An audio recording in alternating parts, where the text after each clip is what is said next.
Gente, vamos começar como a gente sempre faz. Vamos dar alguns recadinhos, né? Então, nós vamos convidar a todos para um evento que será realizado no dia 12. Nós teremos aqui o encontro com a evangelização. Então, será a evangelização daqui da nossa casa espírita, da nossa seja e do CEAFEC. Certo? Todos estão convidados no dia 12, às 10 horas da manhã, e às 12 será servido o almoço. Então, todos estão convidados, tá bom? Gratuitamente. Gente, vamos comer, vamos aproveitar. E também, na terça-feira que vem, dia 10, né, Nercy? Nós teremos uma apresentação no CEAFEC, lá na Rua Japão, 126, lá perto do ginásio de esportes. Nós teremos a apresentação do nosso teatro, daqui da Seja, certo? Todos estão convidados para essa apresentação, cujo tema é o Consolador Prometido. Tá bom, gente? Vamos aí movimentar. Quinta-feira, dia 12, dia 10 primeiro, depois dia 12, vamos todo mundo estar junto. Tá legal? Gente, chega de gracinha e vamos para o que nos interessa. Vamos nos acomodar agora nessas cadeiras, o melhor possível, a fim de entrarmos em sintonia com esta espiritualidade amiga, esses benfeitores maiores que nos assistem nesta noite e querem nos ver mais felizes, mais tranquilos.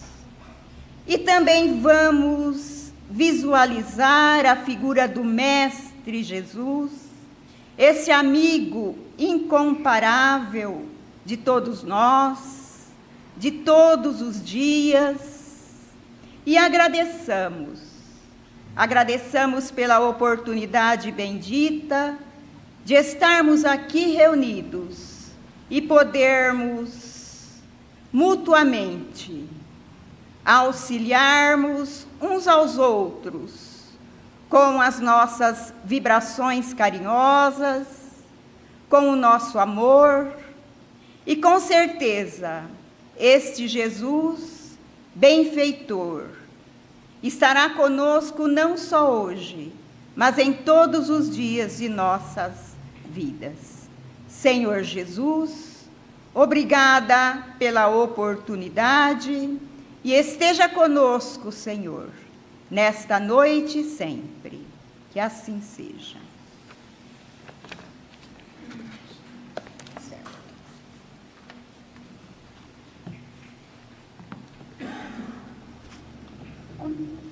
Almas queridas, que Jesus, nosso Mestre e Senhor, nos abençoe a todos. Alegra-me imensamente estar com todos mais uma vez. Espero que a mensagem te faça muito bem, como a mim já começa a fazer. Leio a página e comento-a em seguida do livro Respostas da Vida, de André Luiz e Francisco Cândido Xavier. Tema sempre nosso. Todos nós encontramos problemas. E a vida sempre nos oferece soluções através do próximo. O outro é o seu público, o seu cliente, o seu leitor, o seu ouvinte, o seu mentor, o seu discípulo, o seu enfermeiro, o seu fornecedor, o seu avalista e o seu fiscal.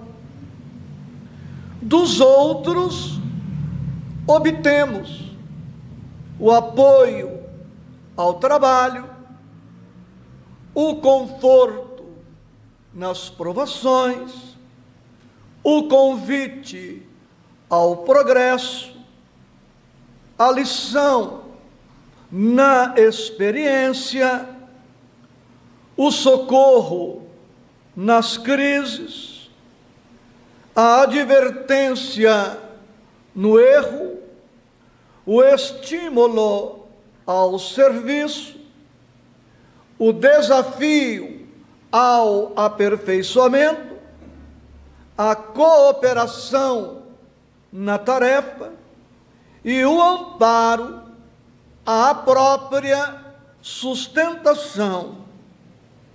E André Luiz termina nos observando: quando a lei nos observa, ame o próximo, está nos avisando que auxiliar aos outros será realmente auxiliar a nós mesmos.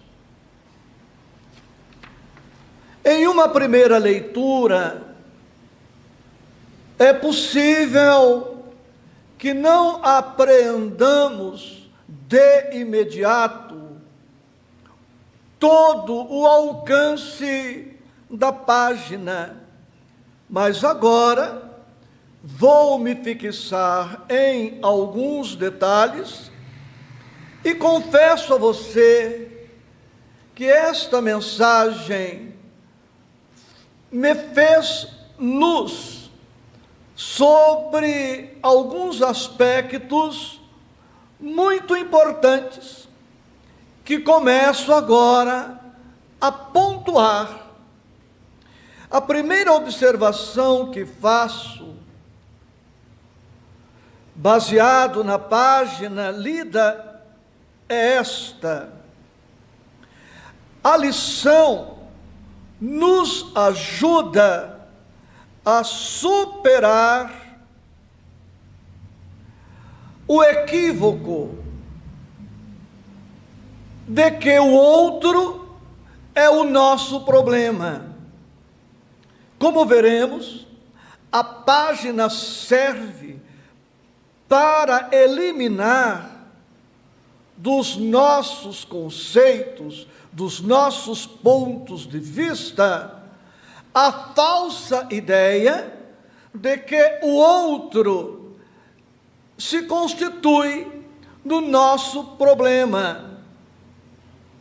Precisamos fazer uma dicotomia entre a pessoa e o problema. Mas antes, recordemos com a mensagem que todos nós nos relacionamos com um sem número de pessoas em variadas situações e posições. O outro, diz André Luiz, é o seu público. No momento, você é o meu público. Se eu fosse um profissional liberal, você, na sequência, seria o meu cliente.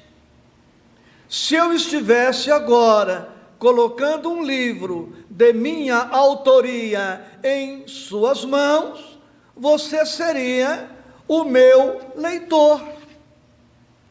Eu estou falando e você, no momento, é o meu ouvinte.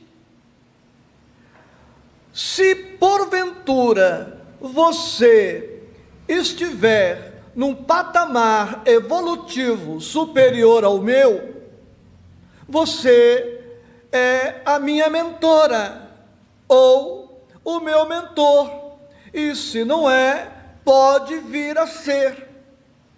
Na hipótese contrária de eu estar um pouco acima de você, eu posso, por algum momento, me colocar como seu mentor e você como meu discípulo.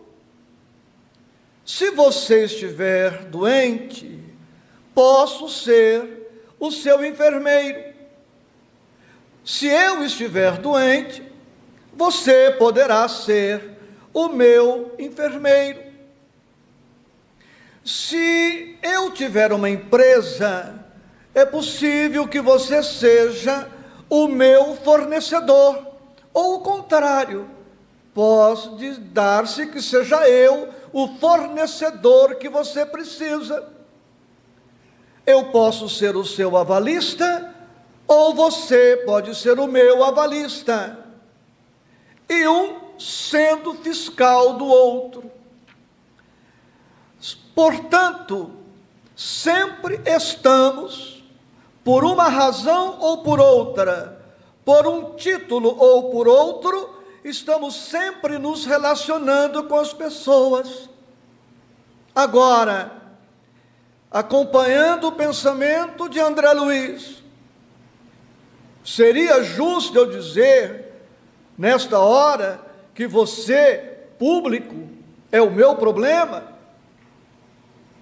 Fosse eu um profissional liberal, um médico, e você, meu paciente, ficaria bem dizer que você, paciente, é o meu problema?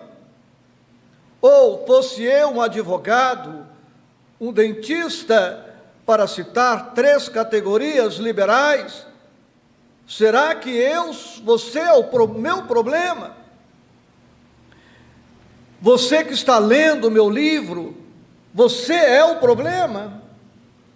Observa-se, portanto, que o outro não é o problema. É possível que você, em relação a mim, apresente alguma dificuldade, ou vice-versa. É possível que eu apresente alguma dificuldade para você. Mas, da mesma forma como precisamos distinguir doença e doente, uma coisa é a doença, outra coisa é o doente. Da mesma maneira como precisamos distinguir o crime do criminoso, o crime é uma coisa, a pessoa do criminoso é outra coisa, também no interrelacionamento pessoal, precisamos discernir, perceber que temos a pessoa e esta pessoa momentaneamente, por alguma circunstância, apresente algum comportamento inadequado. Mas o comportamento inadequado não é a pessoa. A pessoa não é o comportamento inadequado. Por esta razão, André Luiz diz que a vida poderá nos auxiliar, colaborar conosco, através do outro. o outro, longe de ser o problema em si, pode, deve e precisa representar a oportunidade que precisamos para atingirmos algumas finalidades.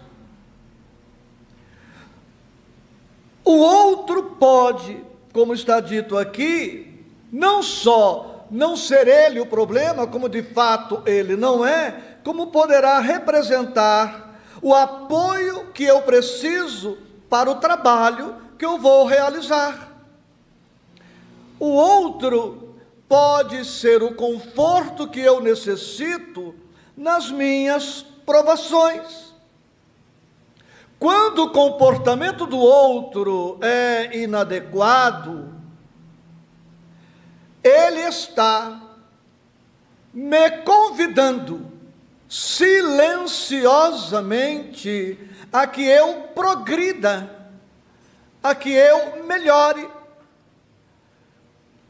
Posso fazer uma dicotomia, preciso fazer uma separação entre a pessoa e a conduta, amando sempre a pessoa, respeitando sempre a pessoa, auxiliando sempre a pessoa e extraindo do comportamento inadequado dela as lições que eu necessito para a minha vida. Tanto é verdade que o outro não é o problema, que basta buscarmos na experiência cotidiana algumas situações. Digamos que um determinado empregado considere o seu patrão a causa das suas aflições. Se este funcionário demitir-se só pela demissão em si, será suficiente para que este empregado tenha todas as suas aflições resolvidas?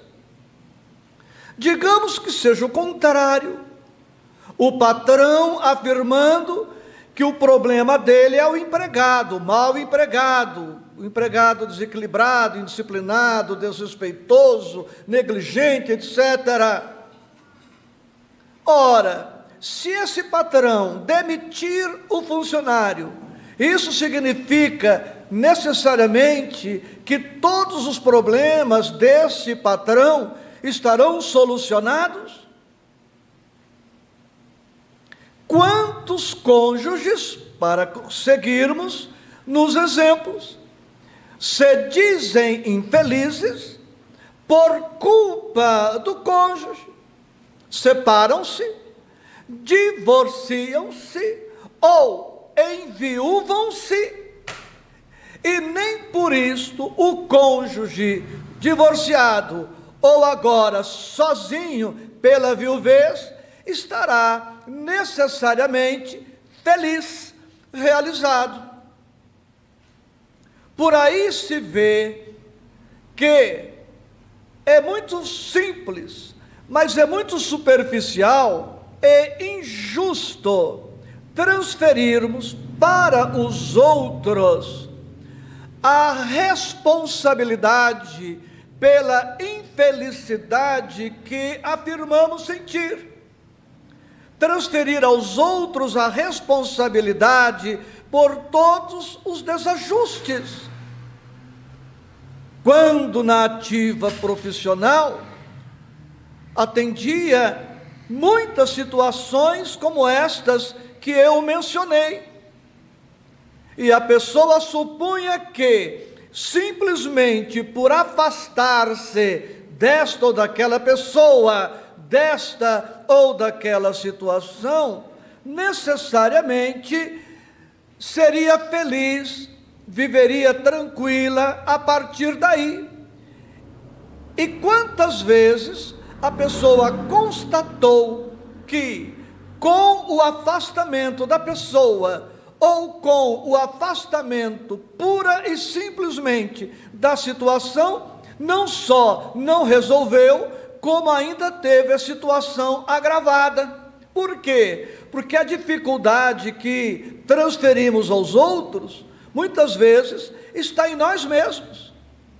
Se eu fosse diferente do que tenho sido, provavelmente eu não teria certas dificuldades que tenho tido no relacionamento com as demais pessoas.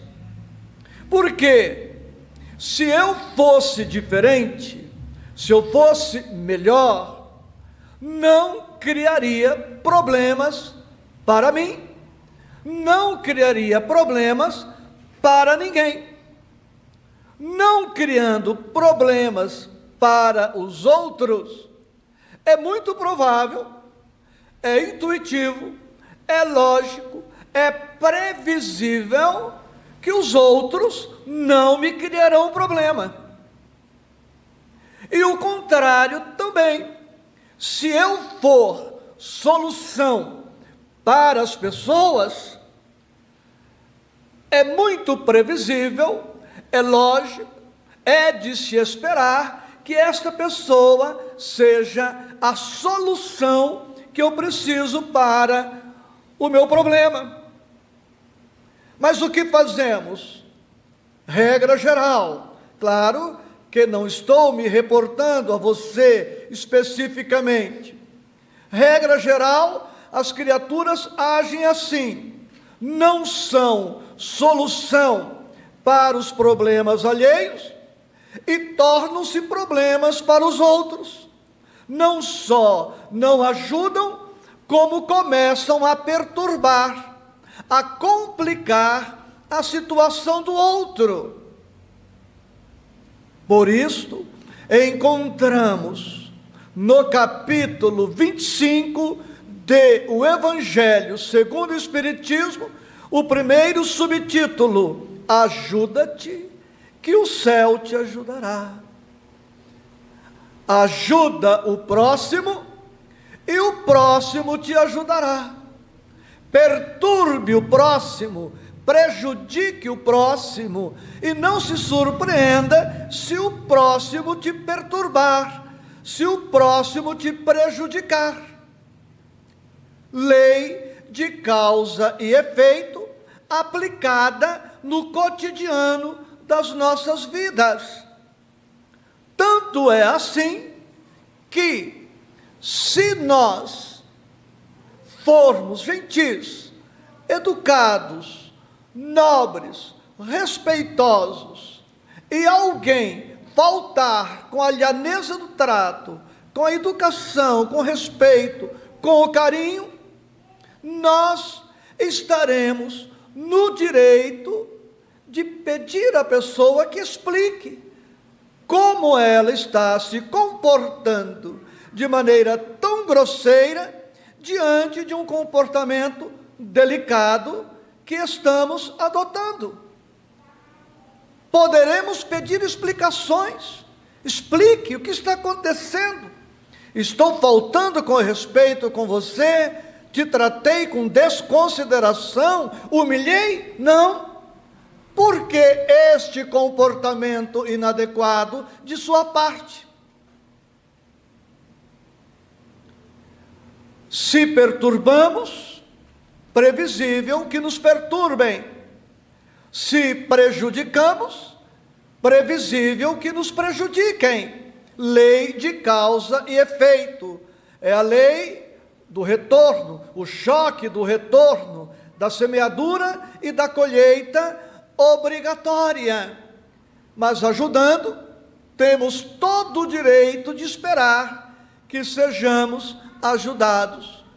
E para ilustrar, conto aquela história que está no CD Aprenda a Amar Você, a história daquele rapaz que estava sofrendo, vítima de baixa autoestima,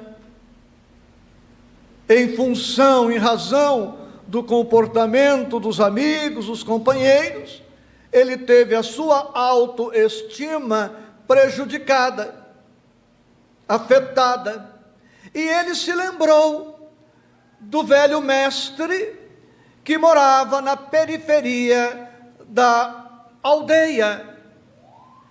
E ele foi ao encontro do mestre, narrou-lhe o sucedido, e o mestre, pretendendo ajudá-lo, mas ocultando a intenção de ajudá-lo, pedagogicamente, disse para o rapaz: hoje eu não posso ajudá-lo. Estou aqui com um problema. Se você, jovem, me ajudar a resolver o meu problema, aí está o cerne da história. Se você me ajudar a resolver o meu problema, quem sabe eu consiga ajudar você a resolver o seu. O rapaz, que estava com baixa autoestima, ficou ainda mais afetado por pensar, a princípio, que o professor não estivesse interessado em ajudá-lo. Mas como o jovem estava ali, colocou-se à disposição do professor. E o professor lhe disse, era um sábio este professor, e o sábio disse: olha, eu tenho umas dívidas, eu tenho umas contas para pagar, estão com atraso, e eu tenho aqui este anel. Queria que você fosse à cidade, se postasse na praça do mercado e tentasse vender este anel para que eu pudesse obter os recursos financeiros que eu preciso. E um sábio disse para o jovem: venda a joia por 1 moeda de ouro, ao valor de 1 moeda de ouro. O rapaz foi, postou-se e começou a oferecer a joia para as pessoas que passavam. As pessoas ofereciam algumas moedas de prata, de bronze, de outras modalidades, mas quando o jovem dizia que só venderia aquela joia por 1 moeda de ouro, as pessoas riam-se e diziam que aquela joia não valia 1 moeda de ouro, e não compraram. O rapaz voltou para a casa do mestre e disse: mestre, não podemos enganar as pessoas a respeito do valor da joia. Se o senhor me autorizar, eu volto para a cidade, procuro um expert, faço uma avaliação da joia e vamos vender a joia pelo preço justo. O professor lhe disse: vá à cidade, faça uma avaliação e volte aqui. Não venda a joia, faça a avaliação e volte aqui. O rapaz foi, procurou um ourives, pesou, mediu, calculou, e o profissional disse para o rapaz: posso pagar por esta joia 58 moedas de ouro. O rapaz, surpreso, perguntou mais: 58 moedas de ouro? O profissional disse: ela vale mais. Ela vale 72 moedas de ouro, mas como você disse que está com pressa para vender, eu posso no ato pagar somente 58 moedas. O rapaz, feliz, volta para a casa do mestre, e o mestre, que não tinha dívida nenhuma, porque quem é sábio não se endivida graciosamente, o sábio disse: você, meu rapaz, é esta joia. Você é esta joia. Só alguém especializado em você pode avaliar realmente quanto você vale. Trabalhando assim a baixa autoestima do rapaz. Aqueles que te desconsideram, aqueles que te subestimam, aqueles que te humilham, aqueles que te ofendem, não estão habilitados a avaliar sua personalidade, sua individualidade, sua alma, seus valores, seus princípios. O mestre voltou a colocar a joia no dedo e o rapaz se foi feliz. Vejamos, trazendo essa história para a página de André Luiz. Se o rapaz, por má vontade, preguiça ou por qualquer outro sentimento, tivesse se negado a supostamente ajudar o mestre na sua pseudo necessidade, o mestre não teria tido a oportunidade de ajudá-lo e libertá-lo daquele complexo de baixa autoestima. Quanto a nós, a quem temos perturbado, a quem temos infelicitado, para quem temos nos constituído em problema, certamente, pelo choque do retorno, pela lei de causa e efeito, todos estes malefícios que estamos espraiando em derredor de nós, em algum momento retornará para nós, porque se nos constituímos em dificuldade para os outros, intuitivo que os outros, a qualquer momento, se constituirão em dificuldade para nós. Mas se estamos nos constituindo em solução para as demais pessoas, em motivo de paz, de alegria, de segurança, de tranquilidade, se somos motivação para a felicidade do próximo, temos o direito de esperar no tempo e no espaço que este bem semeado a mancheias retorne a seu tempo em nosso favor, em nossa direção. A culpa, portanto, não é do outro.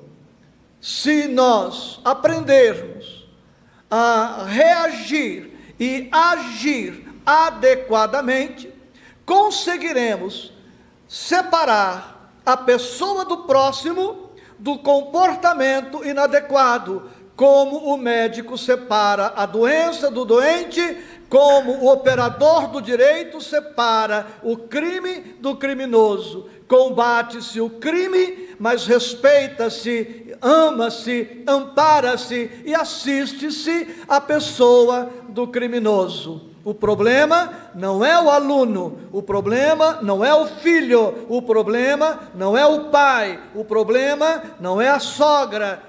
Ampliando um pouco mais, o problema não é o cunhado. Todas essas pessoas e outras mais podem não só não ser o problema, como ser a solução que precisamos para as nossas vidas, se não para outros objetivos, para treinarmos as virtudes evangélicas que ainda estão escassas em nossa mente, em nosso coração, em nossas almas, em nossas vidas. Obrigado pela sua paciência e que Jesus sempre a todos nos abençoe, permaneça assim, porque a nossa companheira Edu Virges traz um poema para todos nós.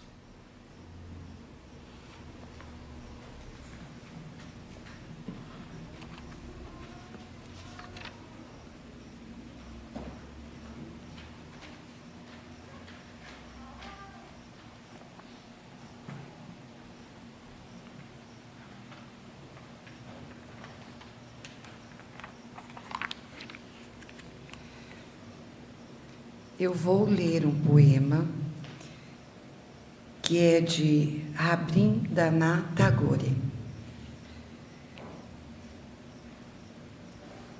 Quem foi que fez o sol tão vivificador e sua luz resplandecente, cheia de fulgor? Os trilhões de estrelas que cintilam nos céus e as nuvens vaporosas como densos véus.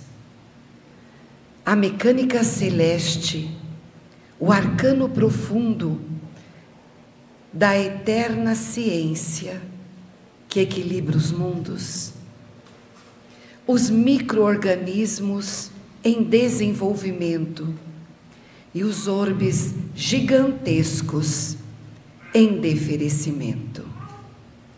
O átomo, a nebulosa, a ameba e o serafim. E as origens das coisas que nunca terão fim. A virtude impoluta, que não se modifica, e a possante energia que tudo vivifica. Quem foi que fez o vento, a chuva, o raio e o trovão? A primavera, o outono e também o verão. O perfume das flores, o som, a luz, o ar. Os campos, as florestas, a terra, o céu e o mar. Quem foi que fez o infravermelho e o ultravioleta? E fez da lagarta surgir uma bela borboleta. O esperto gafanhoto e o formoso rouxinol, surgindo à alvorada os clarões da luz do sol. Quem foi que fez as feras bravas, os ternos passarinhos, as asas dos insetos e a beleza do ninho? Deu agilidade incrível à pulga saltitante e fez o passo lento e dardo do elefante. Quem foi que fez o colibri com linda sutileza, sugando o mel das flores com tal delicadeza? O tatu escavando a cova em que se abriga e a faina inesgotável da minúscula formiga. O inquieto macaco, o fogoso corcel e a abelha trabalhando na construção do mel. Quem foi que fez a ostra, o golfinho, o tubarão, a baleia e a engenhosa aranha tecendo sua teia? E o instinto da conservação, como bússola infalível de orientação, guiando com acerto os irracionais, sem nunca transgredir as regras naturais. As maravilhas do reino mineral, o leito onde repousa o vegetal, os prodígios da animalidade e um elo mais acima, a nossa humanidade. E tantos outros reinos que nós desconhecemos, sistemas de mundos que nem nos apercebemos, os gênios tutelares, arcangelicais, imersos nos segredos dos planos siderais. Que maravilha é esta que eu não posso descrever com todo o dramatismo que por acaso eu pudesse ter. artista inimitável, sublime e ilimitável. Me ponho de joelhos e contemplo abismada e pergunto a mim mesma, com estupefação, quem criou isso com tanta perfeição e criou até o perdão? Quem dá sem pedir nada e paga sem nada dever? E a tudo movimenta, sem nunca se mover, formando e transformando, criando e dirigindo, governando e agindo. Quem tem tamanho poder? Pergunto a outras vozes, quem que podeis me dizer? E eu vos peço, queridos irmãos, amigos meus, e as vozes me respondem, foi Deus, foi Deus, foi Deus.